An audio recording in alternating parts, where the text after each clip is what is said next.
Alhamdulillah, nahmaduhu wa nasta'inuhu wa nastaghfiruh wa na'udzu billahi min shururi anfusina wa min sayyiati a'malina may yahdihillahu fala mudilla lahu wa may yudlil falan tajida lahu waliyyan mursyida. Asyhadu an la ilaha illallah wahdahu la syarika lahu wa asyhadu anna sayyidina wa nabiyyana Muhammadan 'abdullahi wa rasuluhu la nabiyya ba'dahu. Allahumma shalli wa sallim ala sayyidina Muhammadin miftahi babi rahmatillah 'ala man salatu wa salamun daimin dawam billah wa ala alihi wa sahbihi 'ala dzikrillah.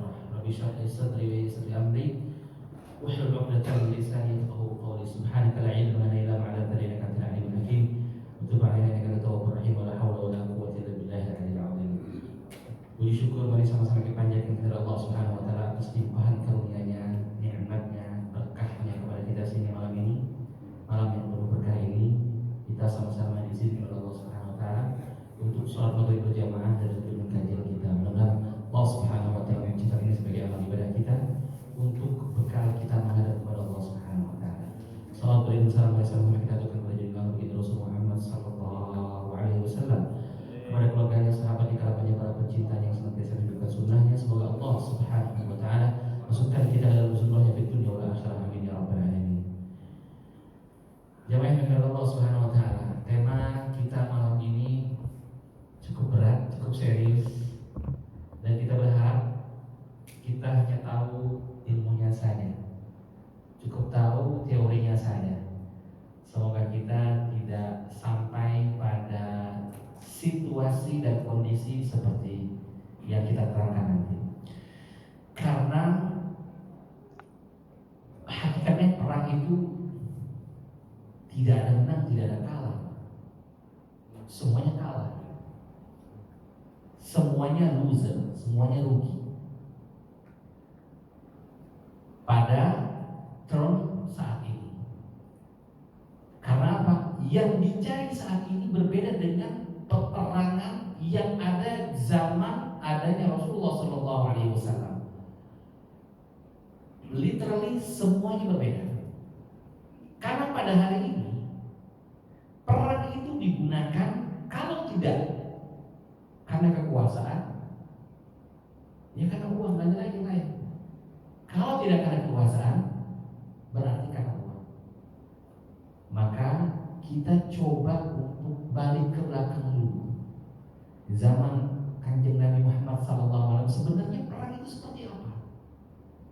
Sekaligus ini untuk menjawab orang-orang di luar sana yang selalu mengasosiasikan Islam itu adalah agama perang, hasil ekspedisi berdarah-darah, hasil daripada pedang yang terhunus.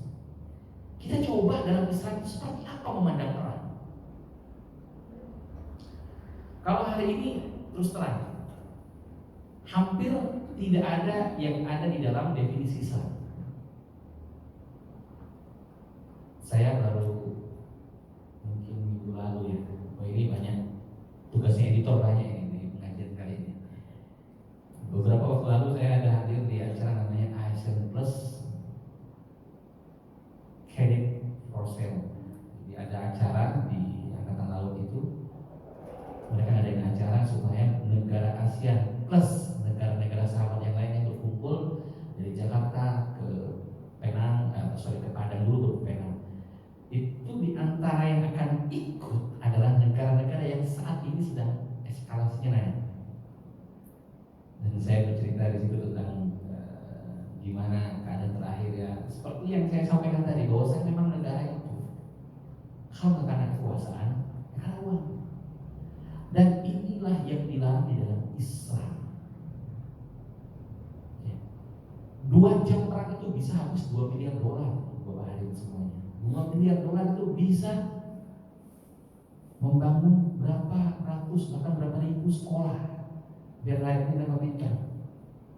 Per hari ini itu di India yang CEO kemana-mana ada orang India terus, CEO Google, CEO ini itu semuanya orang India.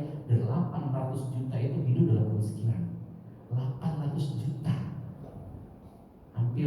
hampir 4 kali orang miskin Indonesia, bahkan 5 kali mungkin. Terus berapa perang? Itu 2 jam habisnya hampir $2 miliar. Beberapa pesawat kemudian jatuh. Sangat menguras energi dan biaya. Itu F-16, kalau Bapak ini F-16 ya, jet tempur itu biaya operasional ya, itu jangan bilang-bilang. Biaya operasional itu per jam itu bisa $20.000, hampir 350 juta per jam untuk terbang itu. Satu biji, satu skuadron itu berapa armada pesawat. Jadi bayangkan, untuk operasional jadi seperti itu. Bagaimana kalau perang? Hitungan duit yang keluar itu bukan per hari, Pak. Bukan per jam, per menit. Itu dihitung, sangat mahal sekali. Makanya saya bilang tadi di awal, peperangan zaman sekarang ini everything loser, semua orang itu rugi. Karena itu perlu kita menarik ke tengah. Islam adalah agama damai, selalu menjunjung tinggi perdamaian. Kalaupun ada peperangan yang ada di zaman Rasulullah, nah ini kita buka apa sebenarnya yang terjadi di zaman Rasulullah. Kok bisa Rasulullah yang sangat pemaaf itu bisa terjadi perang? Berarti ada puzzle yang belum lengkap, yang mungkin belum kita ketahui, sehingga perlu kiranya kita kaji malam ini. Ibu bapak yang berdoa Allah Subhanahu Wa Taala, kalau saya belajar sirah nabawiyah, semua diterangkan secara gamblang, itu kita berpikir, kok bisa ya sahabat itu punya keimanan yang sangat kuat sekali dengan keadaan yang sebegitu terbatas, begitu tertindas, tapi masih memiliki keimanan yang begitu kokoh dan kuat. Sedangkan hari ini kita tinggal pakai pakaian terbaik, wangi-wangian, pergi ke masjid, that's it. Itu pun masih kita malas. Ada pengajian, itu pun harus berperang melawan banyak sekali layar-layar, barisan-barisan dalam hati kita. Zaman sahabat untuk sholat saja itu nyawa taruhannya. Sampai di masjid masih ada yang molor, masih ada yang naruh kotoran unta dan lain sebagainya. Rasulullah SAW dan juga Bani Hashim, Bani Muthalib pernah 3 tahun di blokade. 3 tahun di blokade. Bahkan pada saat itu ahli sirah mengatakan mereka itu sampai nggak ada yang mau dimakan, makan daun, nggak boleh komunikasi, nggak boleh transaksi, lebih-lebih nggak boleh menikah dengan Bani Hashim dan Muthalib. Mereka adanya di lembah. Itu termasuk fase di mana Islam satu secara politik, secara militer juga masih lemah. Ya, itu semua pernah dilewati oleh Rasulullah SAW. Nah, hari ini kita sudah menikmati keimanan, tinggal kita meningkatkan ketakwaan saja. Baik, apa definisi perang di dalam Islam? Ada yang menggunakan kata jihad, ada yang menggunakan kata qital, ada yang menggunakan kata harb. Semuanya ini tergantung konteksnya. Jihad itu jauh lebih luas, karena sampai hari ini kita masih bisa berjihad, baik itu melawan hawa nafsu, diri sendiri, keegoan kita, kemudian keserakahan kita. Bahkan per hari ini jihad kita melawan kebodohan, melawan kemiskinan, buta huruf. Masih banyak orang yang gak ngaji, masih banyak orang yang gak bisa ngaji, masih banyak orang yang harus diajak ke masjid. Maka yang udah ke masjid jangan pula ditekak-tekarin, jangan pula diperselisihkan. Per hari ini masih ada, Bapak Ibu hadirin, orang yang memperselisihkan. Ada orang yang masih menyatakan bahwasanya salaman setelah sholat itu gak boleh. Orangnya udah ke masjid, udah rame, assalamualaikum, salaman ke sampingnya. Ya itu gak butuh dalil, Pak. Yang begitu itu secara urf, secara takalid, secara hukum yang berlaku di adat istiadat sudah cukup. Bahwasanya salam itu baik, ya kan? Tidak ada orang yang beriman bertemu dan bersalaman kecuali Allah gugurkan dosanya saat itu. Ada nggak batas batasan kapan dia salaman, nggak ada. Ya biarin aja dia habis salam mau habis Waalaikumsalam, nggak ada masalah. Jadi kita tuh masih banyak yang memperbincangkan sesuatu yang harusnya sudah ditinggalkan. Susah memajukan itu. Ya. Orang kita ini belum masih banyak yang pengen harus kita ajak ke masjid. Yang udah di masjid, jangan diajak bertengkar. Ajak damai. Sampai nggak mau salam, nggak apa-apa. Tapi jangan jadi pada selisihan di masjid, bertengkar di masjid. Sehingga saya juga bahas di sini bahwasanya hukum Islam itu hanya 5. Hukum fikih dalam Islam hanya 5. Wajib, sunnah, mubah, makruh, haram. Nggak ada bid'ah. Bid'ah itu bukan hukum. Dia adalah sebuah kondisi ketegasan hukum di mana sesuatu itu tidak ada dalam syariat Islam, dalam kutip syariat, bukan yang lain. Ya. Adapun kebaikan, adapun posgiro, belas kasih dan sebagainya, ini masuk kepada ihsan, berbuat baik, dan itu Abu Dalil. Baik. Apa yang dinamakan perang? Dia adalah sebuah tindakan bersenjata yang dilakukan dalam rangka. Ini harus kita garis bawahi di dalam Islam. Sebuah tindakan bersenjata, jadi kalau masih pakai tangan, ya masih pakai mulut, itu belum perang masih. Kalau tangganya nggak cocok, adu mulut, itu belum perang masih. Tindakan bersenjata yang dilakukan dalam rangka membela agama, bukan membela egonya dia. Perang hari ini juga yang sempat saya dengar dari beberapa pejabat militer bahwasanya ada orang pemimpin misalnya yang egonya nggak mau diturunin, merasa malu kalau diserang nggak balas, kalau diejek nggak balas. Nah, ini sudah keluar dari definisi perang dalam Islam.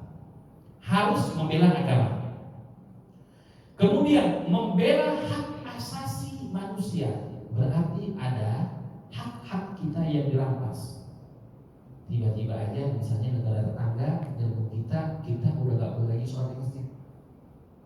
Nah, ini sudah bisa mendefinisikan bagaimana kita bisa berperang. Kalau sudah ada perintah dari, nanti catatannya adalah Al-Qaid Al-A'la, pemimpin tertinggi. Di Indonesia berarti pemimpin tertinggi adalah presiden. Selain presiden tidak punya hak atau bukan pihak yang otoritatif untuk menyatakan perang atau damai.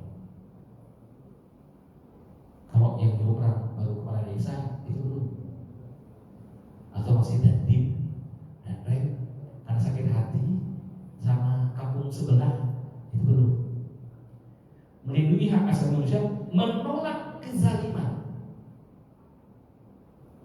atau mempertahankan diri dari agresi dengan aturan dan etika yang ditentukan oleh syariat Islam. Lebih panjang definisinya. Dan percayalah, yang ada pada zaman Rasulullah sudah melewati definisi ini.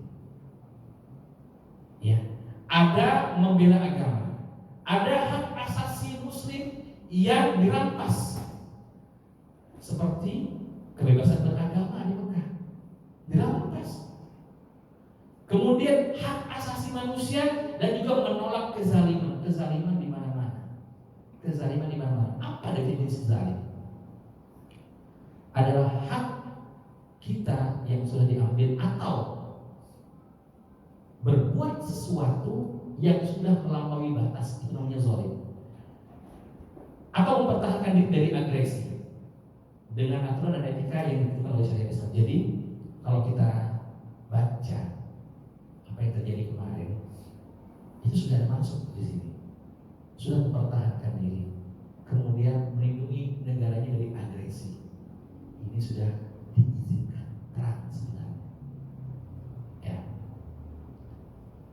Antara Iran dan Israel itu jaraknya hampir 2000 lebih, hampir 2000 km lebih. Sini Bali bolak-balik berarti ya. Bali itu 1100, 1200 bolak-balik. Antum tahu itu rudal balistiknya berapa waktu dibutuhkan? Hanya 15 menit 23 detik sampai. Nah, dari ujung ke ujung kita Indonesia 2000 km cuma 15 menit. Itu Pak Sugeng bikin kopi belum habis tuh kopinya. Misilnya udah nyampe hypersonic. Ya, ini menandakan bahwasanya orang-orang pintar itu ada, orang-orang Islam yang pintar itu ada. Makanya ada kemudian orang-orang yang sudah membaca bagaimana dulu masuk Islamnya orang-orang zaman sahabat itu juga ditentukan oleh latar belakang peradaban di negaranya. Kalau yang lain banyak ketika mendengar ayat Quran dan itu juga bagus. Tapi antum tahu sahabat Salman itu tidak sekonyong-konyong masuk Islam. Sampai beliau melihat semua yang ada pada diri Rasulullah yang disebutkan pada kitab-kitab sebelumnya, dia lihat sendiri. Jadi gak mudah Salman itu masuk Islam. Dia mengumpulkan antara Islam yang rasional dan juga memandang agama secara sesuatu yang sangat luhur dan menembus supranatural, sesuatu yang di luar kebiasaan orang. Sahabat Salman itu gak bisa menyatakan dirinya langsung Islam kecuali semua dalil itu dia lihat secara utuh. Dia lihat Rasulullah gak terima sedekah, tapi hanya menerima hadiah. Kemudian dia lihat khataman nubuwah di punggung Rasulullah SAW, baru dia masuk Islam. Kuat. Termasuk beliau punya kontribusi yang sangat besar sekali ketika ada yang namanya perang Ahzab atau perang Khandaq. Saya nggak bisa berpikir gimana ceritanya kalau saat itu sahabat Salman tidak mengutarakan dia punya ide dan gagasan yang biasa dilakukan oleh bangsa Persia saat itu. Makanya ada perang Khandaq. Istilah juga dalam Al-Quran dan hadis mengenai perang adalah yang namanya qital, yaitu merujuk pada pertempuran fisik atau peperangan. Zaman dulu perang itu betul-betul hanya dimiliki oleh mereka yang punya keberanian yang luar biasa. Karena apa? Jarak perang itu dekat sekali. Pedang itu sampai 2 meter. Tombak sejauh apa? Panah hanya puluhan meter. Sekarang orang 2000 km aja nggak ketemu mukanya, cuma meter doang. Dulu ini 2 meter, ketahuan dia punya nyali apa enggak. Bahkan Rasulullah sebagai pemimpin tertinggi negara ikut dalam peperangan. Jadi nggak cuma ngasih ceramah-ceramah begini doang, ikut di dalamnya. Berarti beliau adalah pemimpin lahir batin, pemimpin yang utuh, yang paripurna, nggak cuma ngomong-ngomong doang, langsung terjun di tengah para prajurit. Bahkan perang yang sangat terkenal dalam Islam, perang Badar. Badar itu sebuah tempat sampai sekarang masih ada monumennya. Di situ tertulis semua nama-nama kaum muslimin yang terbunuh saat itu. Masih ada. Kapan-kapan kita ke Madinah di sana. Ya, di Badar itu ada sampai sekarang. Saya waktu tahun 2004 saya masih jadi santri di Yaman. Kita ke sana bersama teman-teman dari Eropa dan Amerika, sehingga punya kebebasan di situ. Walaupun paspor Garuda kurang kuat di sana. Teman-teman kita ada yang dari Britania, dari Inggris, masuk ke sana jadi dihormati. Kita nggak terlalu dilarang. Ketika di sana dijelasin sama guru-guru kita, di sini tempat di mana, jadi kalau diibaratkan sebuah lembah, jadi ada pojok tersendiri. Itu sehari sebelum perang Badar besok, di perang Badar besok misalnya, Rasulullah itu malamnya udah agak tidur. Beliau mengangkat kedua tangannya sampai kata sahabat, para sahabat tuh sampai lihat ketiak Rasulullah. Saking begitu mohon, gimana caranya perang besok ini dimiliki kemenangannya oleh kaum muslim. Kenapa? Karena secara alutsista, secara kekuatan prajurit jauh 1/3, 314 km 313 melawan 1000 orang. Belum lagi pasukan pembunuh yang lebih banyak. Rasulullah, ya Allah, ya Hayyu ya Qayyum, kalau besok ini kita kalah, selesai sudah. Kalau kaum muslim terbunuh besok, kalah, selesai. Agama Islam gak nyampe cuma sering nanti. Kalau Rasulullah dan para sahabat lainnya terbunuh saat itu. Jadi memang Rasulullah itu walaupun punya mukjizat, dilatih oleh Allah Subhanahu Wa Taala agar melewati proses-proses yang sulit. Biar mengajarkan kepada kita, bahkan ketika kita dalam keadaan terpojok sekalipun, kita punya Allah. Saya nggak bisa bayangin ya, besok kita perang nih, ada himbauan dari Pak Prabowo, kita besok perang melawan negara X. Pasukan Al-Falah dari Cilengsi ini menghadapi Kampung Fulan, kita udah tahu nih, besok kayaknya Pak Sugeng nggak bisa diandalin, nggak tinggi apa masalahnya. Sekarang nih masuk ke depan, kita udah lihat nih, kita hitung dari sekertas kalah. Malam ini imamnya jadi jerit, ya besok kita pasti kalah nih. Tapi tetap kita diajarkan dalam Islam itu, makanya setiap sejarah yang berkaitan dengan Rasulullah itu pasti adalah pelajaran untuk kita sekarang. Hanya pemainnya yang berbeda dan skalanya yang berbeda. Tapi kondisinya kalau antum lihat pasti sama dengan saat ini yang kita lewati. That's why Allah nanti di hari akhirat kita nggak punya excuse. Kita tidak punya sesuatu yang bisa melarikan kita dari hisabnya Allah Ta'ala. Karena apapun kendala kita saat ini udah ada contohnya zaman Rasulullah SAW atau ada di sebelumnya. Ya, kalau kita sibuk karena kaya, udah ada Nabi Sulaiman lebih kaya dari antum. Kalau terlalu sibuk sudah ada Nabi yang sibuk. Kalau yang miskin sudah ada. Kalau yang sakit sudah ada. Tidak ada excuse. Jadi apa yang terjadi pada Rasulullah itu saat ini kita pelajari biar kita bisa menjadi pedoman kita. Nanti di akhirat Allah bilang udah ada contohnya. Zaman Rasulullah ada Abu Jahal, tahun ini juga ada. Ini kehidupan saya ini juga ada. Ya, pamannya Rasulullah yang nyakitin Rasul paman sendiri, kita juga ada. Yang nyakitin kita, yang bikin kita dari sahabat kita, dari keluarga kita ada. Cuma skalanya berbeda, mungkin juga kondisi yang berbeda. Tapi contoh-contoh itu sudah ada di Rasulullah SAW, termasuk perang Badar.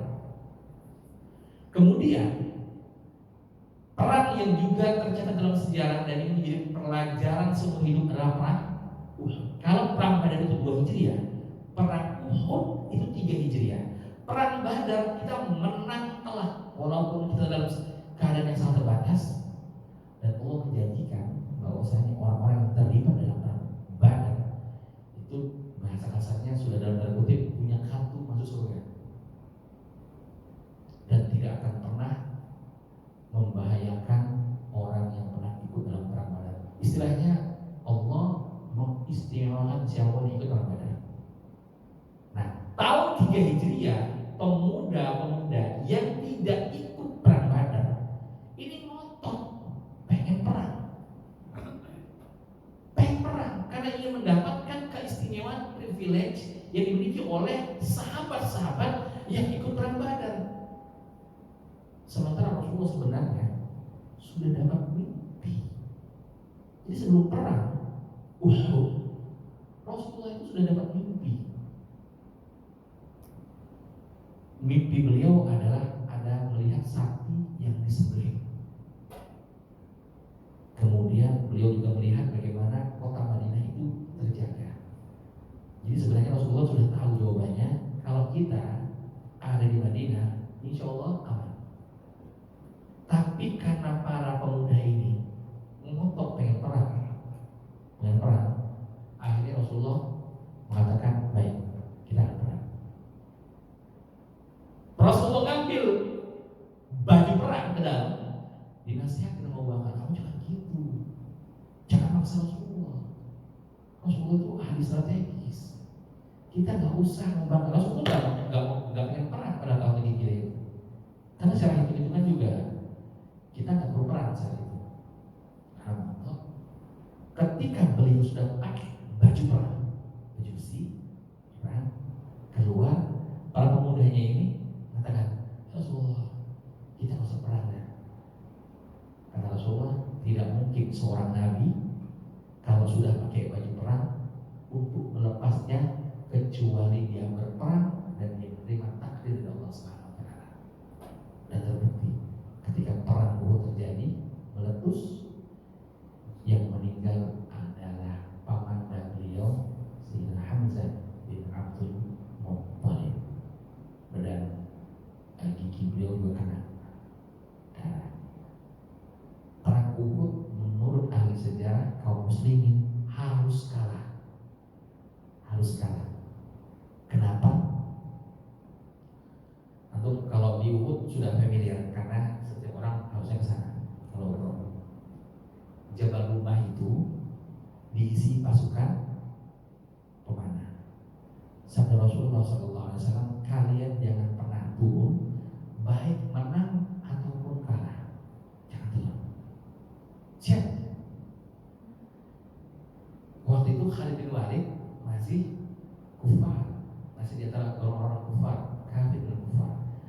Jadi ketika kita di awal-awal itu menang, ketika kaum muslim menang, di bawah itu sudah bisa mengambil harta rampasan perang, namanya ghanimah. Saya sebenarnya ada masalah, ada iskal dengan kata-kata rampasan perang, karena ghanimah itu sebenarnya tidak bisa diterjemahkan rampasan. Kalau merampas itu kan sesuatu yang bukan milik kita. Jadi konotasinya di luar sana orang mengatakan bahwasanya Rasulullah, sahabat itu merampas harta kaum kafir. Kayak gitu.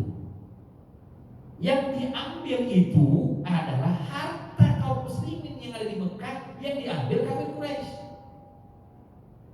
Jadi kita mengambil hak kita, mengambil kembali hak kita. Cuma karena kita ini lagi-lagi mungkin keterbatasan bahasa, nggak nemu nih terjemahan ghanimah itu apa.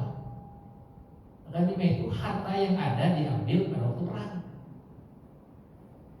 Kalau manusianya dianggap tawanan atau musal, ya itulah nanti yang akan menjadi cikal bakal budak, hamba saya yang bisa diperjualbelikan. Tapi kalau harta itu kita bukan sekonyong orang lewat kita rampas.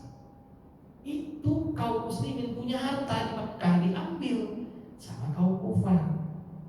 Nah pada waktu perang itu sebenarnya kita mengembalikan hak kaum muslimin saat itu. Nah ketika sudah berbagi harta di bawah, yang di atas melihat, wah, bagian aneh nggak banyak nambah juga, ya. Kayaknya udah mulai lupa tuh apa yang disampaikan oleh Rasulullah, menang kalah kita yang turun. Mereka turun, pengen berbagi harta ghanimah. Ketika turun, Khalid bin Walid mutar dari sini, balik lagi, karena di atas tidak ada pengamanan. Maka kata Khalid bin Walid, kita serang dari belakang ketika kaum muslimin sedang mengambil harta ghanimah. Orang kalau lagi dengan silau dengan dunia mudah untuk diserang. Kena dari belakang, kocar kacir, selesai. Kaum muslimin pulang dalam keadaan kalah. Seperti yang saya sampaikan tadi, ahli sirah, orang-orang ahli sejarah mengatakan perang Uhud memang kaum muslimin layak kalah. Kenapa? Kalau menang akan ada asumsi di kepala orang-orang beriman, orang muslim, walaupun melanggar perintah Rasulullah, toh kita tetap menang. Tapi karena kalah, mereka punya pelajaran yang sangat berharga. Omongan, pembicaraan, hadis, perintah dari Rasulullah tidak keluar begitu saja. Pasti ada akibat yang harus ditanggung, ada konsekuensi yang harus dihadapi. Ya. Ada yang disebut dengan qital, yaitu menuju pada pertempuran fisik dan perang. Ada yang namanya jihad, itu lebih luas dari perang. Bisa bermakna perjuangan fisik, spiritual, intelektual, atau ekonomi untuk menegakkan kebenaran. Jadi jihad Saya sebutkan tadi bahwasanya jihad ini di mana saja dan lebih luas daripada qital atau harb. Adapun harb umum digunakan untuk menyebut orang perang secara umum atau konflik dengan musuh. Al-Quran menyebutkan bagaimana kita bisa untuk perang untuk membela diri. Quran surat Al-Hajj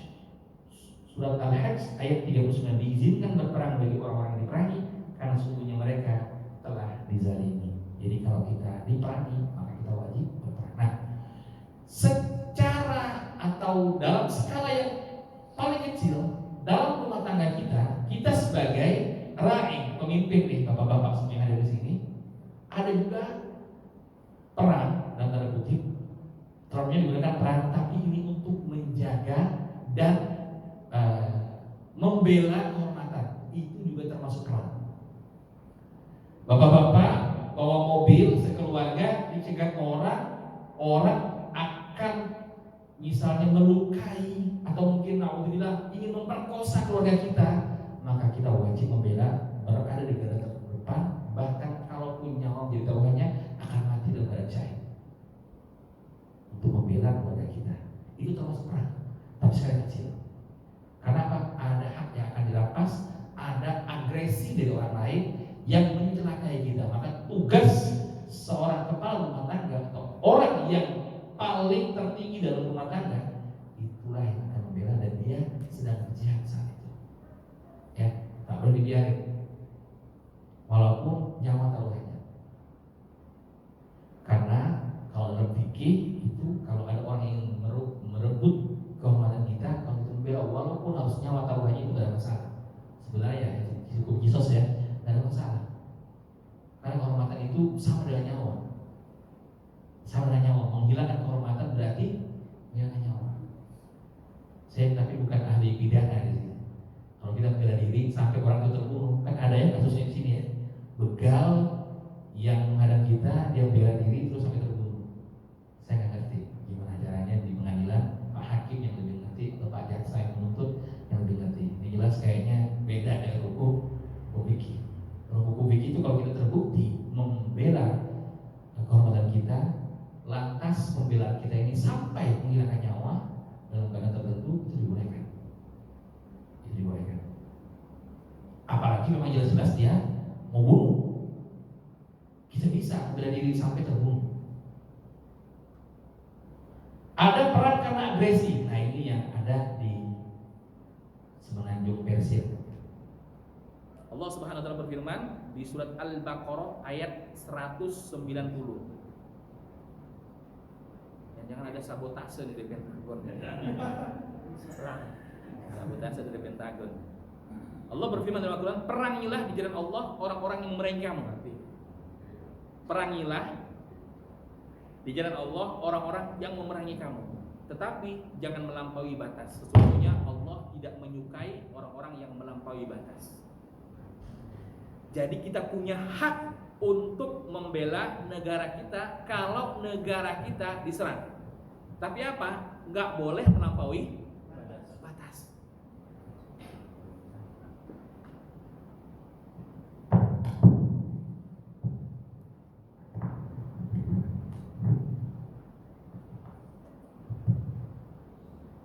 Ini hadirin nggak ada yang dari agen Mossad ini, nggak ada ya? Ngeri nanti rumah saya di drone ya. Perangilah di jalan Allah orang-orang yang memerangi kamu, tetapi jangan sampai melampaui batas. Sesungguhnya Allah tidak menyukai orang-orang yang melampaui batas. Nanti kita akan bahas sedikit apa yang maksud melampaui batas. Jadi kalau negara kita diserang, kita berhak untuk membela negara kita.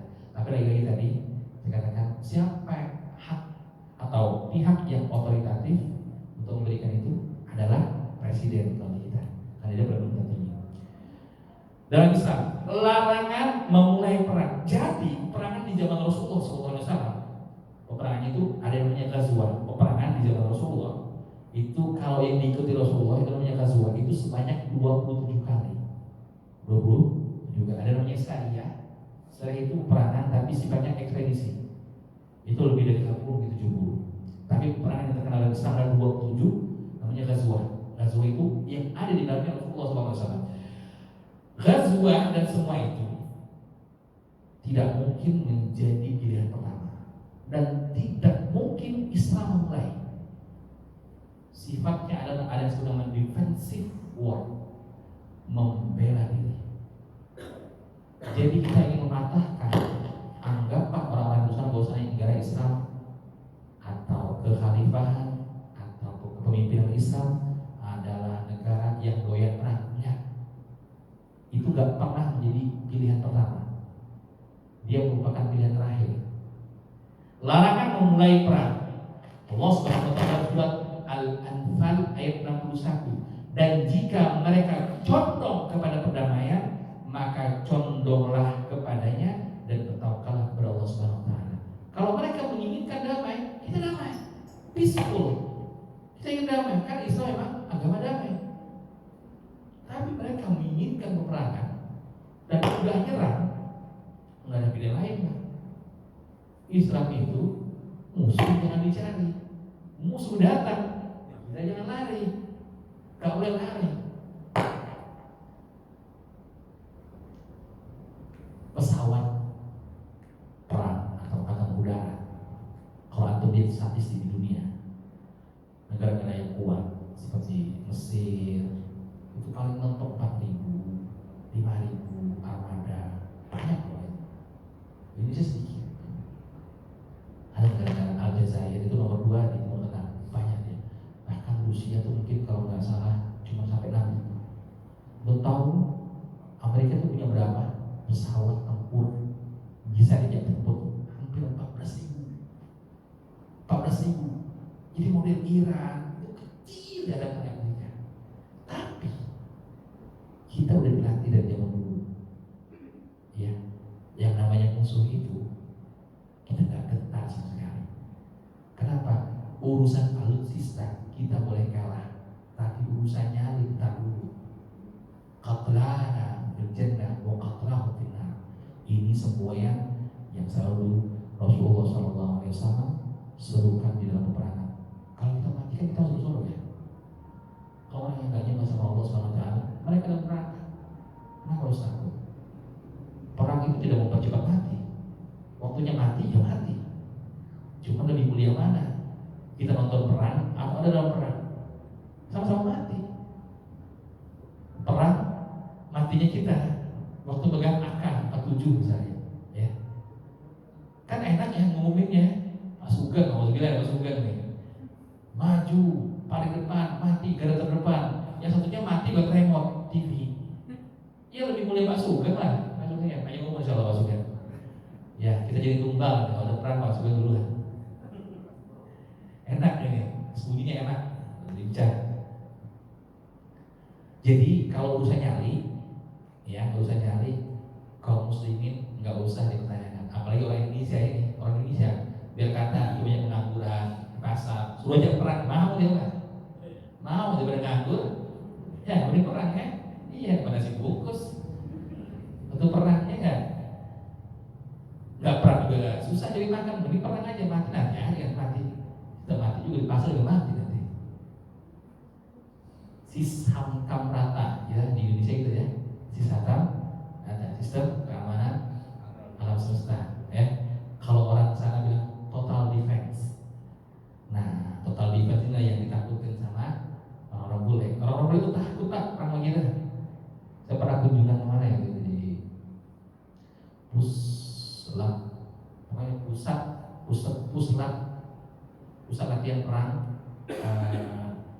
marinir di arah ke antara Lina arah ke Sukabumi atas, lewatin pabrik kapur. Itu saya dengan langsung jadi tutor para pelatih di sana. Kan sempat ada tentara Amerika yang mati di sana, masuk ke hutan Sukabumi, nyasar bagaimana, keluar mati. Untuk latihan sendiri banyak nggak kuat kan? Orang itu gede badannya doang, tato di mana-mana.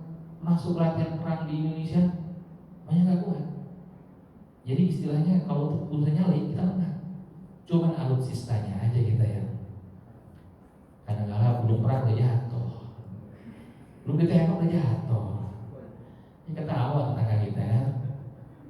Mudah-mudahan dalam waktu dekat kita sudah bisa Di Indonesia ada namanya MAF, Minimum Essential Forces, batas minimum kekuatan militer kita. Saya kasih contoh misalnya, sebenarnya Indonesia itu wajib minimum punya submarine, kapal selam. Itu minimal berapa? 12. Yang baru terpenuhi baru 4. Itu juga jadi 3, satunya tenggelam di Bali. Iya, ada ketuaan. Itu zaman 80-an sebelum lahir itu udah ada tua, lebih tua dari saya. Tenggelam, itu juga bekas belinya. Ya mudah-mudahan Allah SWT angkat derajat kita ya. Lagi-lagi saya bilang kalau urusan militer itu kita punya minimum essential force, kalau itu terpenuhi semuanya mantap. Jadi kalau misalnya ada serangan Israel ke Palestina, nggak cuma ngutuk bahaya, Pak, saya juga bisa ngutuk bahaya. Tukang becak itu kan bisa. Oh, saya ngutuk sama aja kekuatannya. Tapi kalau kita punya armada F-35 banyak, kuat kuadron ke sana, gentar musuh itu. Kita punya tanker, kita punya misalnya kapal induk. Begitu merapat di Gaza, gentar itu. Ya, bisa lebih kuat. Itu lebih kuat daripada sekedar hanya mengutuk. Kita kutuk itu balik, biasa aja. Tapi kalau kita kuatkan militer, punya alutsista yang kuat, kalau ngomong itu enak Pak. Kalau ngomong itu dihargai kita. Nota diplomatik, cuman mengutuknya. Beritanya nggak ada yang baca, apalagi cuman hanya ngomong doang. Jadi mudah-mudahan ya, kita tidak pernah meragukan kapasitas TNI kita. Jadi mudah-mudahan semua bisa kita bisa dikembangkan lagi. Jadi kita lebih berwibawa ya.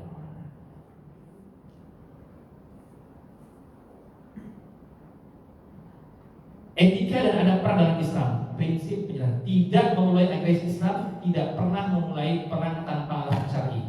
Kemudian target yang sah hanya tentara musuh atau pihak yang memerangi.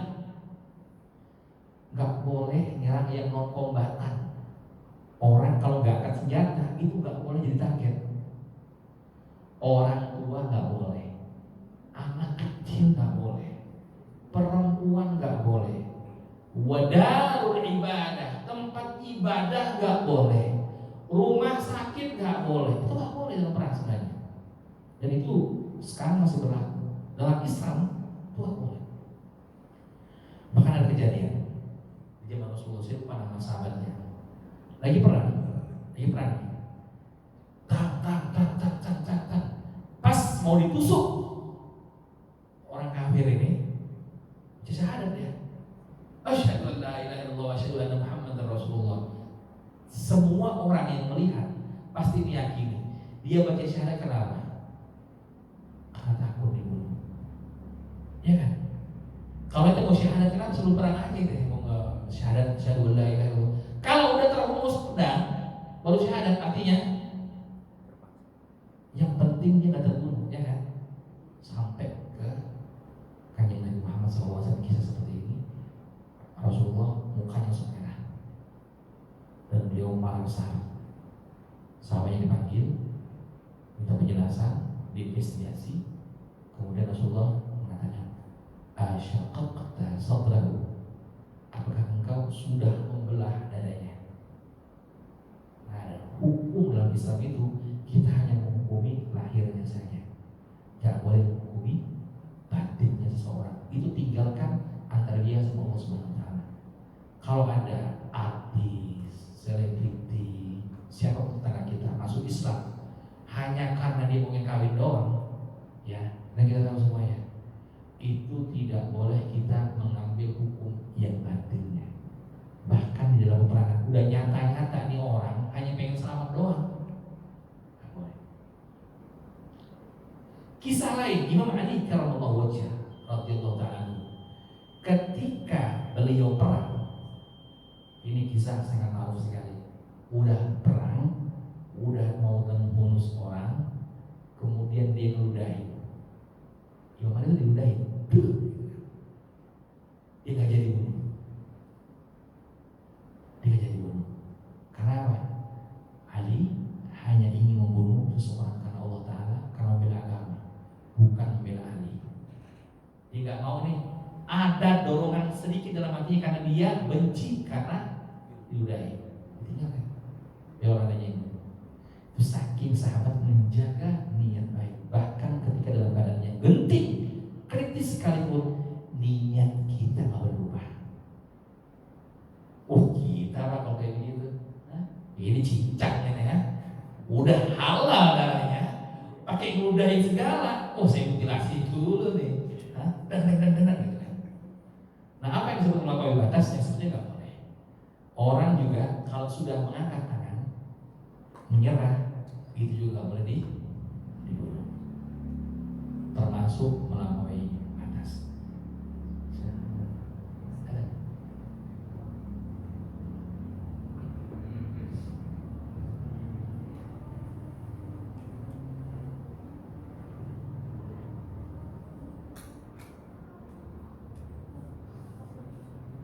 Allahu Akbar, Allahu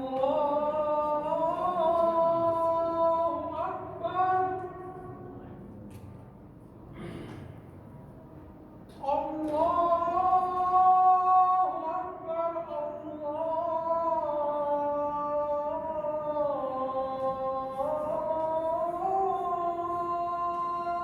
Akbar.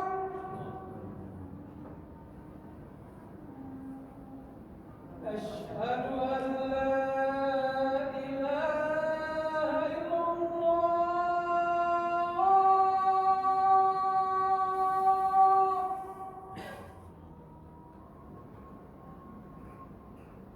Asyhadu an la ilaha illallah.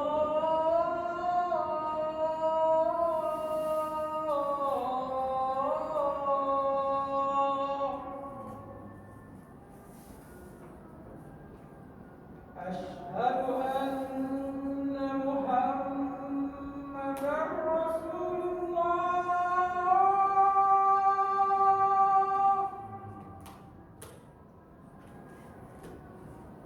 Asyhadu anna Muhammadar Rasulullah.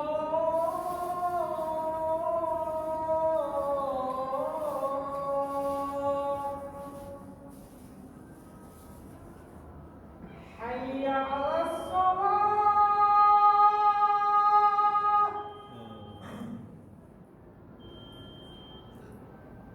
Hayya 'alas shalah.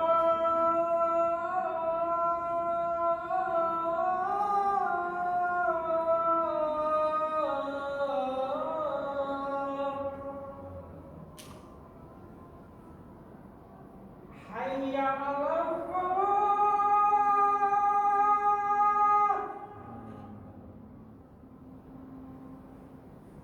Hayya 'alal falah.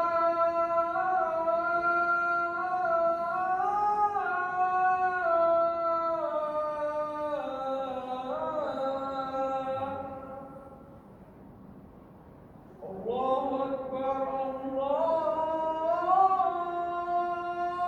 Akbar. La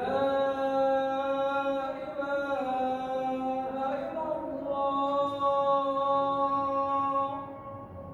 La ilaha illallah Muhammad Rasulullah sallallahu alaihi wasallam wa mati ta'budu wa sallu qaiman.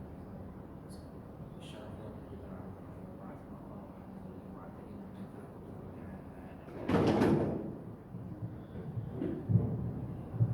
setiap manusia lahir dalam keadaan fitrah.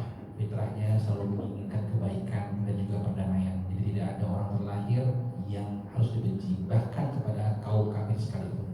Makanya ulama berbeda pendapat kalau ada orang kafir yang meninggal dan dia belum akil balik, jumhur ulama mengatakan bahwasanya dia tidak disiksa, bisa jadi pelayan di surga ataupun seperti Allah Subhanahu wa taala dia mendapatkan kenikmatan juga di surga. Karena apa? Allah Subhanahu wa taala berfirman dalam Al-Qur'an, "Wa ma kunna mu'adzabina hatta nab'atsa rasula." Kami tidak mungkin mengadab seseorang. Artinya Allah tidak mungkin mengadab orang kafir tersebut kalau belum kali-kali kami utus seorang rasul. Nah orang yang belum akil balik juga belum memiliki pilihan untuk masuk Islam, itu juga dia termasuk orang-orang yang tidak taklif, tidak dihukumi oleh Islam.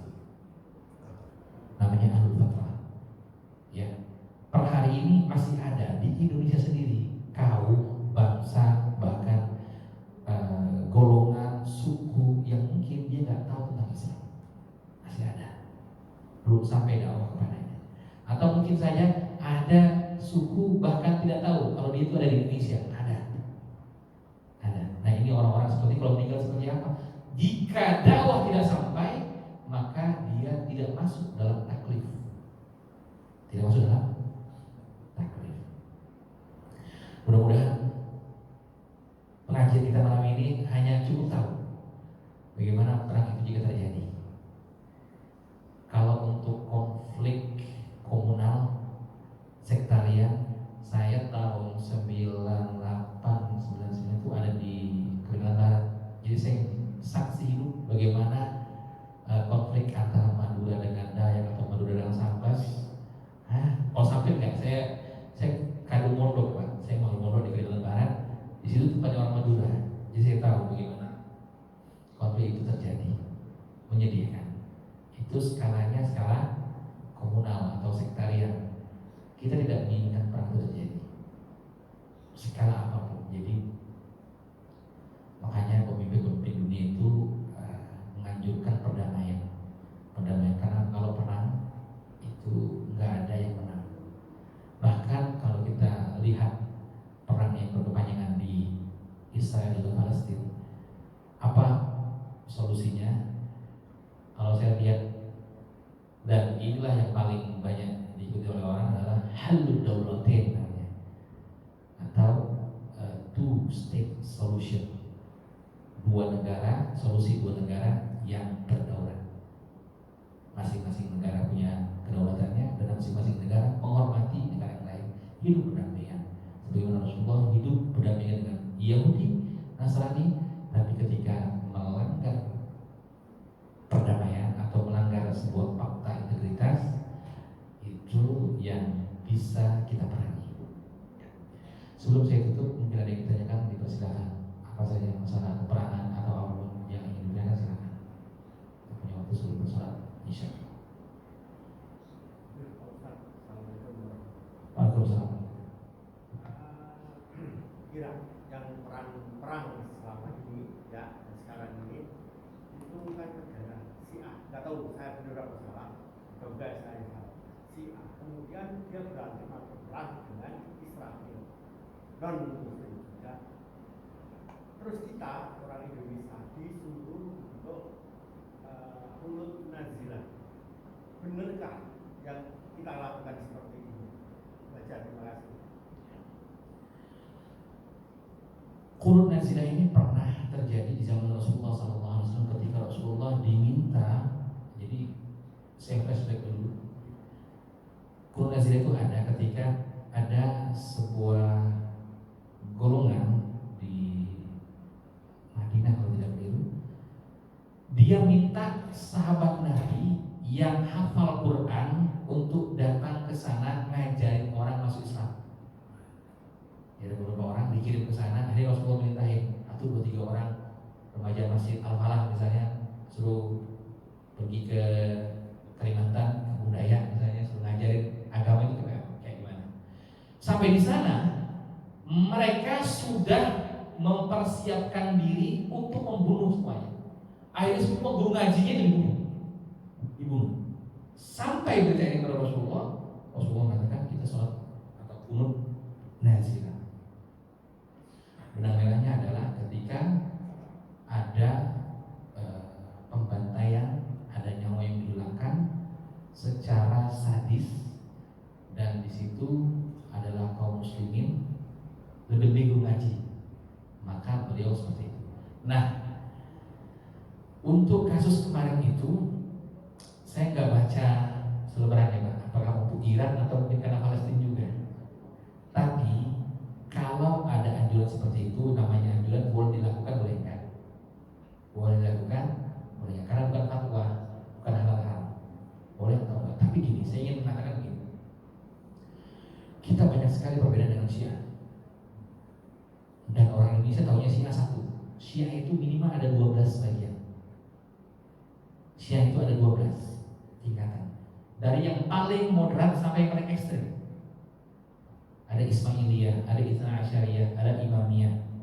Dan yang paling moderat, yang kami sendiri punya dosen orang Syiah, namanya Syiah Zaidiyah. Itu jauh lebih moderat.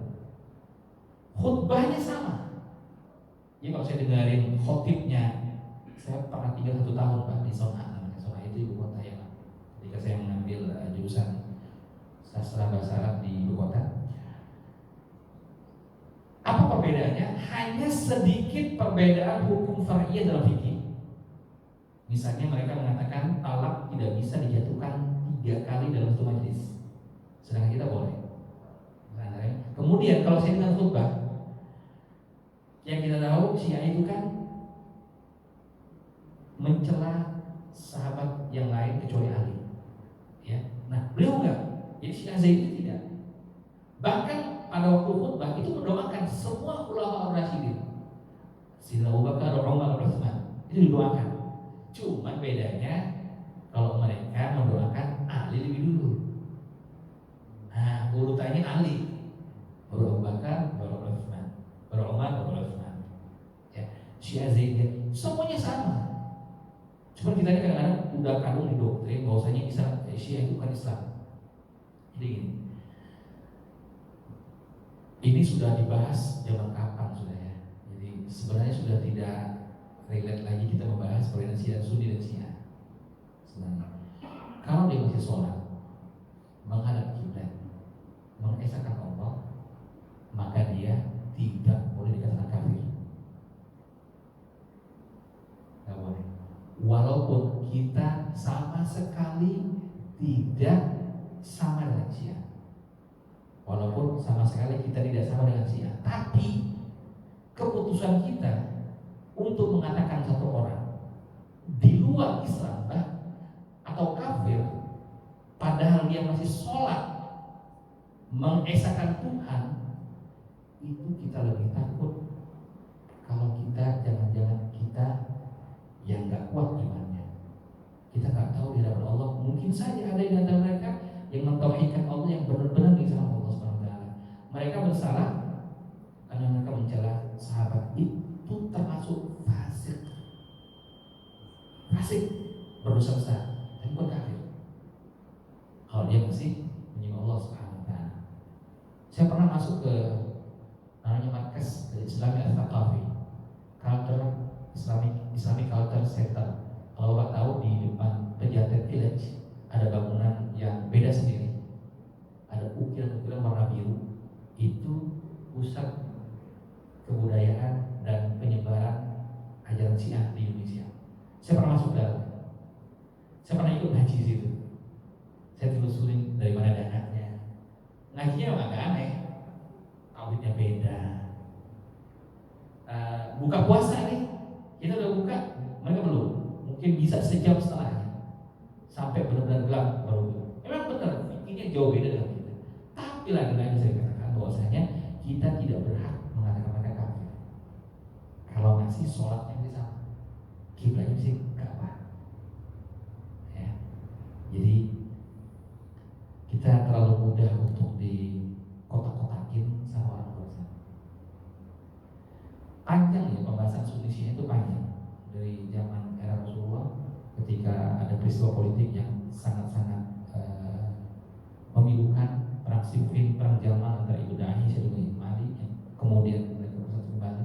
Kemudian setelah adanya runtuhnya kekhalifahan, kata Rasulullah, al-khalifah itu 30 sana. Kekhalifahan Islam itu hanya 30 tahun. Ketika dihitung itu persis terakhir itu cucunya Rasulullah Hasan yang memegang kekuasaan. Ketika pindah ke Umayyah itu sudah bukan kekhalifahan. Setelah itu kata Rasulullah, sampai kata Rasulullah, setelah itu adalah kerajaan atau pemerintahan yang diperebutkan.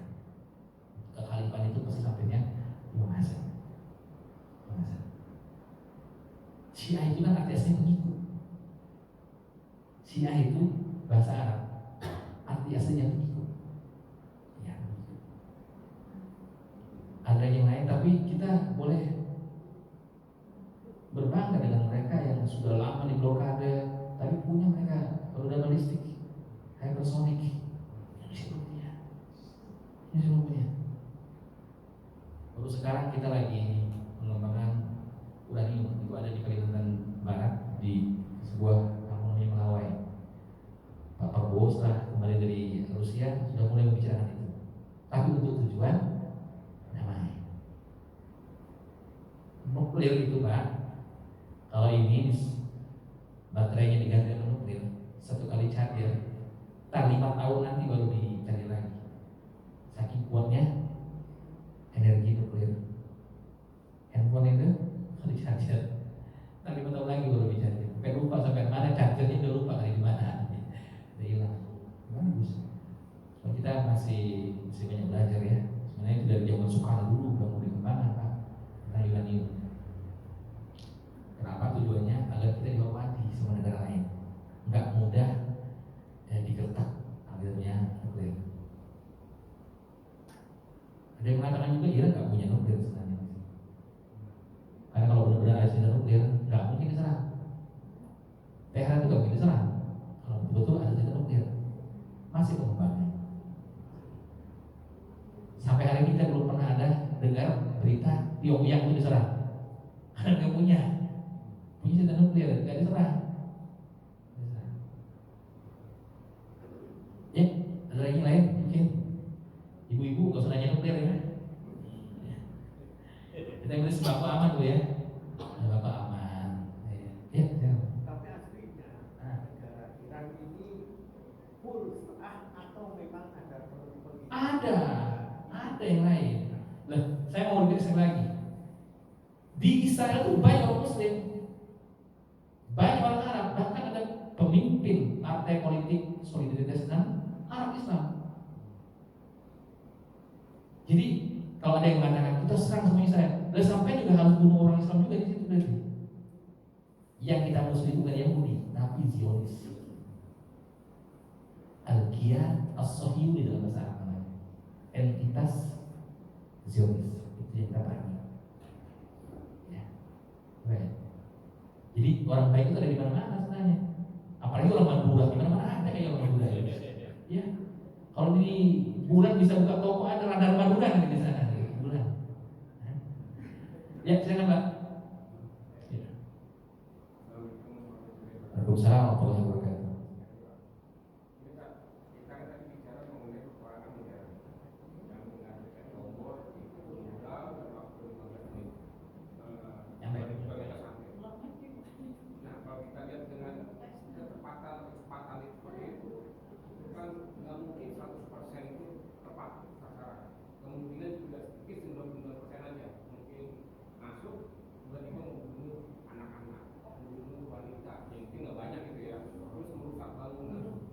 Yang tadi saya katakan bahwa orang misalnya aturan gitu ya, membunuh wanita, anak-anak dan merusak bangunan. Nah, kalau seperti itu, kira-kira itu bagaimana orang yang tidak tombol atau orang yang menyuruh dengan kejadian seperti itu, apakah itu berdosa atau itu melanggar dengan itu? Agak berat ini, Pak Sugeng bisa jawab nih kayaknya. Jadi gini, menurut hemat saya, jadi sebenarnya yang saya tahu juga Iran kemarin itu yang ditarget adalah fasilitas militer. Ya, jadi yang ditarget itu fasilitas militer. Perang juga di era modern ini sama Pak sebenarnya. Sipil itu nggak boleh ditembak. Sipil itu nggak boleh ditembak. Apalagi rumah sakit. Cuma kadang-kadang ada yang menyalahgunakan rumah sakit. Bawahnya bunker, bawahnya ternyata fasilitas nuklir, fasilitas perang, atasnya rumah sakit. Ada seperti itu. Tapi yang contoh kayak tadi, kalau gini, kembali ke Nawai itu tadi, saya bilang, kalau memang Nawai itu yang pertama awalnya, dia mentarget musuhnya adalah militer yang harus ditembak. Tahu-tahu nanti nyasar tetangga sebelah ya, alam itu. Yang penting niatnya sudah menyasar, targetnya yang utama adalah militer. Tapi setahu saya seperti itu.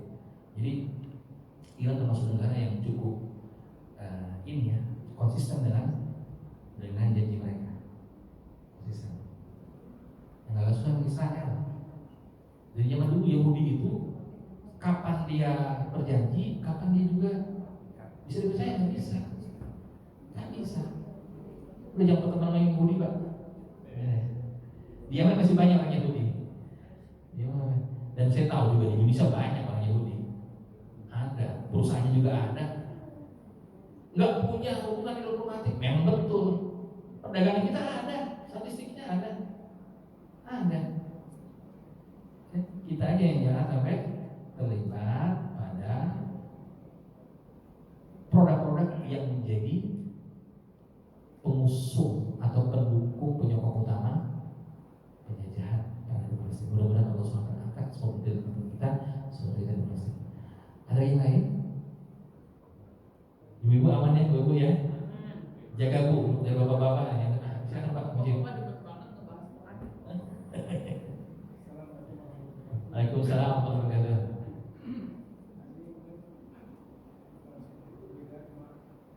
Mungkinkah si asal masuk ini bisa satu? Nah, kemungkinan kan yang namanya Imam Mahdi kan kemungkinan dari si A. Mungkin karena kita dari Hasan ya. Ini saya konfirmasi. Jadi namanya Muhammad bin Abdullah. Namanya Mahdi al-Muntadhar. Mahdi yang ditunggu-tunggu. Banyak juga yang banyak Mahdi sekarang. Namanya Asep, macam-macam sekarang. Sudah itu ada juga yang ngaku-ngaku Mahdi keluar. Namanya Muhammad bin Abdullah. Dan dia nanti keluar dari Menara Putih yang ada di Syam. Menara Putih yang ada di Syam. Sekarang baru beberapa hari, baru 2 hari lalu, di Syria sudah mengeluarkan logo utama mereka. Mereka mengasosiasikan namanya Ahmad Asyar yang penggantinya Asad. Sekarang itu mengasosiasikan diri di Bani Umayyah. Jadi lambangnya itu sekarang diganti, semuanya diganti, bahkan benderanya sudah diganti, ada hijaunya. Jadi mereka lebih condong kepada zaman dulu. Jadi mau dibalikan Syria kayak Syam lagi. Allah mungkin udah mau dekat akhir zaman, mungkin Mahdi nanti keluar dari kota yang ada di Syam, Damaskus. Ya, mudah-mudahan kita nggak ikutin lah zaman itu. Udah nggak ada lagi kita. Ya, semuanya kita udah ada di surga yang Allah SWT, di dalam kubur dan nikmat semuanya. Nggak lihat bagaimana nanti penderitaan kaum muslimin di akhir zaman. Tapi alamat tanda-tanda itu sudah mengarah ke sana semua. Ya. Akhir zaman kita ada sekarang.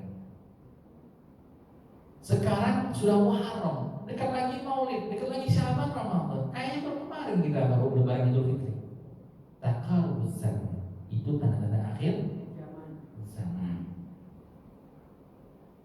Taqarrubul as-suq. Pasar berdekatan.